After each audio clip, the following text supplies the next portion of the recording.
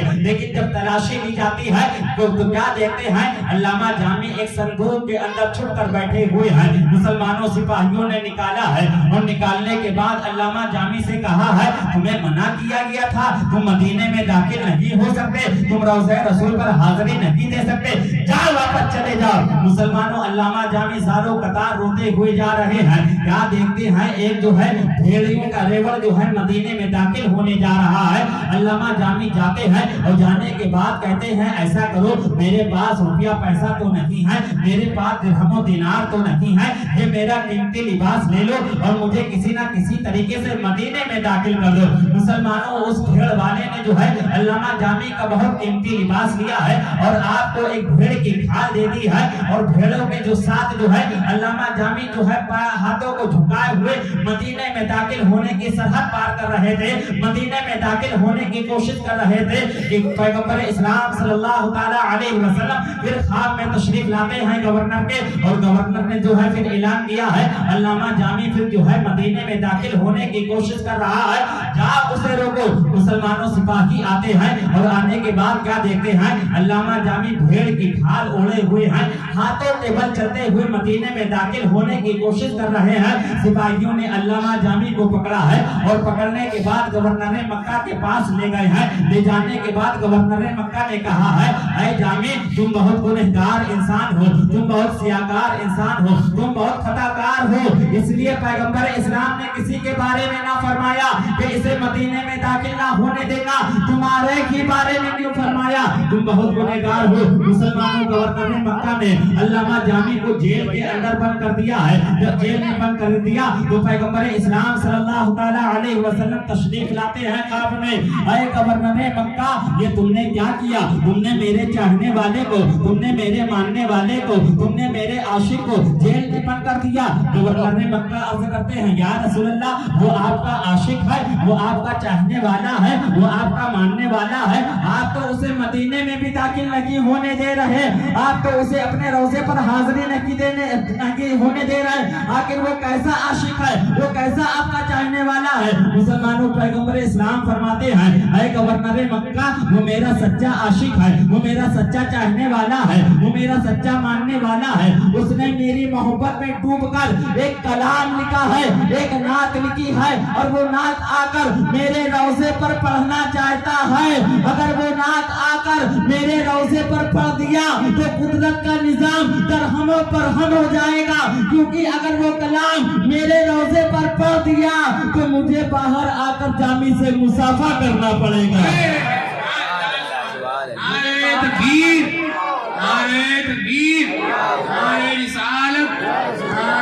علامہ جامی سے مسافہ کرنا پڑے گا۔ نعت کیا ہے مسلمانوں؟ تنم فرسود جا پارا، ابھی پڑھ رہے تھے علامہ مولانا فیضان صاحب، تنم فرسود جا پارا زہدرا یا رسول اللہ، بلم پزمرد آوارا زعسیاں یا رسول اللہ، چوسوے من گزر آری منے مسکی زنا داری، فدائے نقش نالینت کنم جا یا رسول اللہ۔ صحیح ترجمہ تو علامہ صاحب بتائیں گے، اس میں مسلمانوں یہ کہا گیا فدائے نقش نالینت کنم جا یا رسول اللہ، یعنی اے پیغمبر اسلام صلی اللہ تعالی علیہ وسلم اگر آپ میرے گھر تشریف لائیں تو آپ کے ہاتھوں پر نہیں، آپ کے پیروں پر نہیں، آپ کے نقش نالین پر نہیں، بلکہ جس جگہ آپ کے نقش نالین مبارک کے جو قدم لگیں گے اس خاک پر جو ہے جامی اپنی جان کو قربان کر دے گا۔ حیات ظاہری کی آخری ایام ہے، وصال شریف کے دن اللہ تبارک و تعالیٰ نے حضرت اسرائیل علیہ السلام سے فرمایا اے اسرائیل زمین پر میرے محبوب کے دربار پر حاضر ہو، مگر خبردار بغیر اجازت کاشانہ محمد میں داخل نہ ہونا اور بغیر اجازت روح انور کو قبض نہ کرنا۔ مسلمانوں حضرت اسرائیل علیہ السلام نوری جو ہے فرشتوں کا قافلہ لے کر دربار پر حاضر ہوتے ہیں، دستک دیتے ہیں۔ اس وقت جو ہے حضرت فاطمہ زہرا رضی اللہ تعالی عنہا آپ کے پاس بیٹھی تھی۔ آپ فرماتی ہیں کہ اس وقت ملاقات نہیں ہو سکتی، کسی اور وقت آنا۔ مسلمانوں حضرت اسرائیل علیہ السلام واپس چلے جاتے ہیں، تھوڑی دیر کے بعد پھر دستک دیتے ہیں۔ حضرت فاطمہ فرماتی ہیں ملاقات نہیں ہو سکتی، ابا جان علیل ہیں، بیمار ہیں، کسی اور وقت آنا۔ حضرت اسرائیل علیہ السلام پھر واپس چلے جاتے ہیں، تیسری مرتبہ دستک دیتے ہیں۔ مسلمانوں میرے آقا پیغمبر اسلام صلی اللہ تعالی علیہ وسلم فرماتے ہیں اے بیٹی فاطمہ کیا تم جانتی ہو دروازے پر کون ہے؟ مسلمانوں حضرت فاطمہ عرض کرتی ہیں یا رسول اللہ ابا جان آپ بہتر جانتے ہیں۔ میرے آقا فرماتے ہیں اے بیٹی فاطمہ دروازے پر کوئی اور نہیں ہے بلکہ دروازے پر وہ فرشتہ موجود ہے جو بیویوں کو بیوہ کرتا ہے، جو بچوں اور بچیوں کو یتیم کرتا ہے، جو خواہشوں کو چکنا چور کرتا ہے۔ اے بیٹی دروازے پر کوئی اور نہیں بلکہ موت کا فرشتہ موجود ہے، حضرت اسرائیل علیہ السلام موجود ہے جسے دنیا ملک الموت کہتی ہے۔ مسلمانوں میرے آقا فرماتے ہیں اے بیٹی فاطمہ آج تک اس نے کسی سے اجازت طلب نہیں کی ہے، لیکن یہ تمہارے ابا جان کا گھر ہے اس لیے اجازت طلب کر رہا ہے۔ سیدی سرکار اعلیٰ حضرت عظیم البرکت فرماتے ہیں بے اجازت جن کے گھر جبریل بھی جاتے نہیں، قدر والے جانتے ہیں قدر شان اہل بیت۔ مسلمانوں ایک مقام پر میرے آقا نے فرمایا کون؟ کہہ دو سبحان اللہ۔ ایک مقام پر فرمایا کون؟ اس قوم سے لفظ سے ان بد عقیدوں نے سمجھ لیا کہ پیغمبر اسلام کو علم غیب نہیں تھا۔ معاذ نبی کا کوئی بھی فعل حکمت سے خالی نہیں ہے، نبی کا ہر کام حکمت سے بھرا ہوا ہے۔ میرے آقا پیغمبر اسلام صلی اللہ تعالی علیہ وسلم نے آنے والے کی تصدیق کر کے نہ جانے کتنے گھروں کو اجڑنے سے بچا لیا، نہ جانے کتنے گھروں کو برباد ہونے سے بچا لیا۔ اگر میرے آقا آنے والے کی تصدیق نہ کرتے، پوچھ تاچھ نہ کرتے، بغیر تصدیق کے دروازہ کھلوا دیتے تو بغیر تصدیق کے دروازہ کھولنا میرے آقا کی سنت بن جاتی ہے۔ رات کے 12 بجے 1 بجے آپ کے دروازے پر کوئی دستک دیتا، ضروری نہیں کہ وہ آپ کے گھر کا کوئی فرد ہو، ضروری نہیں وہ آپ کے کوئی ناتے رشتہ دار ہو، کہ آپ کے علاقے کا کوئی انسان ہو۔ رات کے 12 بجے 1 بجے کوئی ڈاکو بھی ہو سکتا ہے، کوئی رہزن بھی ہو سکتا ہے، کوئی چور بھی ہو سکتا ہے۔ وہ دروازے پر دستک دیتا، نوجوان بیٹا پوچھنا چاہتا کہ دروازے پر کون؟ جب تک بوڑھا باپ منع کر دیتا نہ بیٹا نہ، پوچھنا نہیں، اگر پوچھ لوگے تو آقا کی سنت ادا نہیں ہوگی، اگر پوچھ لوگے تو آقا کی سنت سے محروم ہو جاؤ گے۔ ادائے مصطفیٰ پر نہ جانے کتنے گھر کھل جاتے، میرے آقا نے آنے والے کی تصدیق کر کے نہ جانے کتنے گھروں کو اجڑنے سے بچا لیا، نہ جانے کتنے گھروں کو برباد ہونے سے بچا لیا۔ اور ہم سنیوں کو، ہم امتیوں کو یہ درس دے دیا کہ جب بھی دروازہ کھولنا تصدیق کر کے کھولنا، کہہ دو سبحان اللہ۔ جب بھی دروازہ کھولنا، اور آج کل تو لوگ پوچھتے ہی نہیں ہیں، دروازہ کھولیں اندر چلے گئے۔ بہرحال مسلمانوں حضرت اسرائیل علیہ السلام نے جب جو ہے روح قبض کرنے کا ارادہ کیا، آخری بار میرے آقا پیغمبر اسلام صلی اللہ تعالی علیہ وسلم نے فرمایا اے اسرائیل یہ بتاؤ کہ موت کے وقت کتنی تکلیف ہوتی ہے؟ حضرت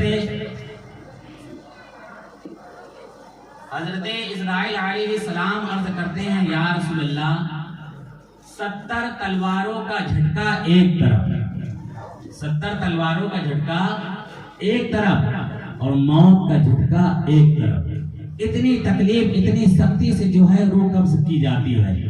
اگر آپ کو سوئی بھی لگ جائے، بلیڈ مار دی جائے ذرا سی، تو آپ کو کتنی تکلیف ہوتی ہے، اور بھرپور طریقے سے اگر تلوار کے 70 وار کیے جائیں تو کتنی تکلیف ہوگی۔ میرے آقا پیغمبر اسلام صلی اللہ تعالیٰ علیہ وسلم نے فرمایا اے عزرائیل میں تمہیں اس وقت تک روح قبض کرنے کی اجازت نہیں دوں گا جب تک اللہ تبارک و تعالیٰ کی بارگاہ سے یہ فیصلہ نہ ہو جائے کہ قیامت تک میری تمام امت کو موت کے وقت جو سختی جو تکلیف ہونے والی ہے ان تمام سختیوں کو سمیٹ کر وصال شریف کے وقت میرے اوپر ڈال دیا جائے میں گوارا کر لوں گا، میری امت کو تکلیف ہو یہ مجھے گوارا نہیں۔ مسلمانوں اللہ تبارک و تعالیٰ کی بارگاہ سے جو ہے فیصلہ آ گیا اے محبوب آپ جو ہے اپنی امت کی فکر نہ کریں، آپ کی امت کی روح جو ہے اس طریقے قبض کر لی جائے گی جس طریقے گندے ہوئے آٹے سے بال نکال لیا جاتا ہے۔ اور ایک مقام پر فرمایا گیا مسلمانوں ماں جب اپنے بچے کو دودھ پلاتی ہے بچہ سو جاتا ہے، ماں جدا ہو جاتی ہے، بچے کو خبر بھی نہیں ہوتی، اس طریقے جو ہے روح قبض کر لی جائے گی۔ مسلمانوں الاختصار یہ کہ حضرت اسرائیل علیہ السلام نے روح انور کو قبض کیا ہے اور اعلیٰ علیین لے گئے ہیں، لیکن یہاں پر غلاموں کی روحیں تھی عرش پر لے گئے ہیں، عرش الہی کانپ اٹھا ہے، بے شمار مقامات پر لے جاتے ہیں، لیکن کسی کے اندر اتنی ہمت نہ تھی، کسی کے اندر اتنی طاقت نہ تھی، کسی کے اندر اتنی قوت نہ تھی کہ روح محمدی کو اپنے اندر رکھ سکے۔ مسلمانوں فرشتے جو ہے اللہ تبارک و تعالیٰ کی بارگاہ میں حاضر ہوتے ہیں اور عرض کرتے ہیں اے پروردگار عالم، اے وحدہ لا شریک، اے خلاق کائنات، بے شمار مقامات پر لے گئے لیکن کسی کے اندر اتنی ہمت نہیں، کسی کے اندر اتنی طاقت نہیں کہ روح محمدی کو اپنے اندر رکھ سکے۔ اللہ تبارک و تعالیٰ فرماتا ہے اے فرشتوں جہاں سے روح انور نکال کر لائے تھے وہیں پر رکھ دو، کہہ دو سبحان اللہ۔ اس طرح سیدی سرکار اعلیٰ حضرت عظیم البرکت فرماتے ہیں تو زندہ ہے واللہ، تو زندہ ہے واللہ، میری چشم عالم سے چھپ جانے والے پروردگار عالم کی بارگاہ میں دعا ہے ہم سبھی کو تمام بزرگوں سے بے پناہ محبت و عقیدت رکھنے کی توفیق عطا فرما۔ وما علینا الا البلاغ۔ السلام۔